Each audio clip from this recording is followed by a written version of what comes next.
Sebagai generasi muda Silai Sabungan, kira-kira apa yang membuat Ito tertarik aktif? Terima kasih untuk pertanyaannya. Iya. Kalau ditanya apa yang membuat aktif dan tertarik, kita tidak bisa lepas dari keluarga kita. Kebenaran saya baru Silalahi dan inilah keluarga. Nama lengkapnya siapa? Nama lengkapku nggak pakai gelar. Boleh, terserah gelar juga nggak apa-apa. Dr. Wilma Silalahi SHMH dan kebenaran saya di Jakarta ini dengan bapak-bapakku, dengan dengan keluarga semua, itu sangat terbuka untuk menerima kami, terutama borunya, untuk bergabung dengan Silai Sabungan. Dan ini buat aku bagaimana kita melestarikan budaya Batak termasuk di lingkungan keluarga kita sendiri. Jangan sampai persaudaraan itu, kekeluargaan itu hilang atau putus. Karena kalau kita tidak dekat sama keluarga kita satu sama lain, ini kan dari jauh ya, keluarga semua berkumpul. Kalau tidak kita dekat, kita tidak akan mengenal mereka satu sama lain. Yang berikutnya, ini sangat menarik buat aku ya. Di tengah kesibukan kita bekerja, di tengah kesibukan kehidupan sosial kita, luar biasa adanya perkumpulan ini. Karena apa? Perkumpulan ini benar-benar penuh kasih. Benar-benar kalau orang Batak bilang holong.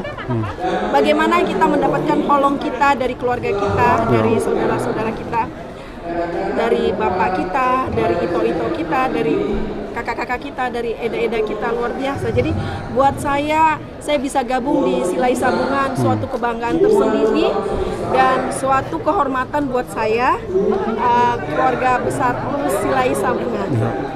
Lalu kemudian tadi MC juga kan?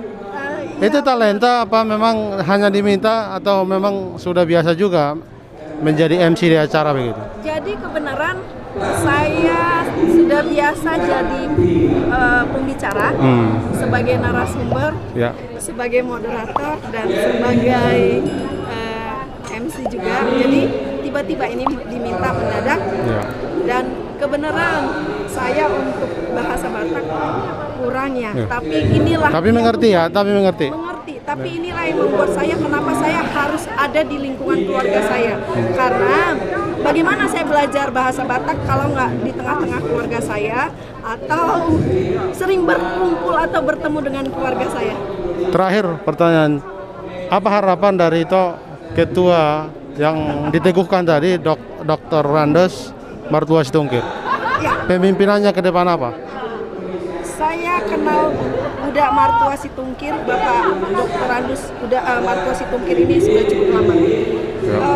Di setiap gerakannya, di setiap kegiatannya luar biasa. Dia memberikan hatinya, dia memberikan tenaganya. Dia tidak hanya memberikan waktu, tenaga, tapi dia sampai memberikan pikirannya, materinya, luar biasa. Jadi buat saya yang namanya Bapak Dr. Randes Martua Situngkir ini pasti bisa membawa kita Poparan Silai Sabungan ini bersatu. Karena harapan kita supaya Poparan Silai Sabungan ini tidak berserak-serak lagi. Bagaimana kita bersatu, bagaimana kita mengumpulkan Silai Sabungan dari Sabang sampai Merauke sampai ke luar negeri. Kami berharap saya berharap, sangat berharap di bawah kepemimpinan Bapak Udaku ini, Dr. Randes Martua Situngkir ini, itu bisa tercapai. Dan kami sebagai generasi muda siap mendukung. Oke, terima kasih Toh ya waktunya. Terima kasih. Oke, minta itu reportnya. Terima kasih ya. Terima kasih.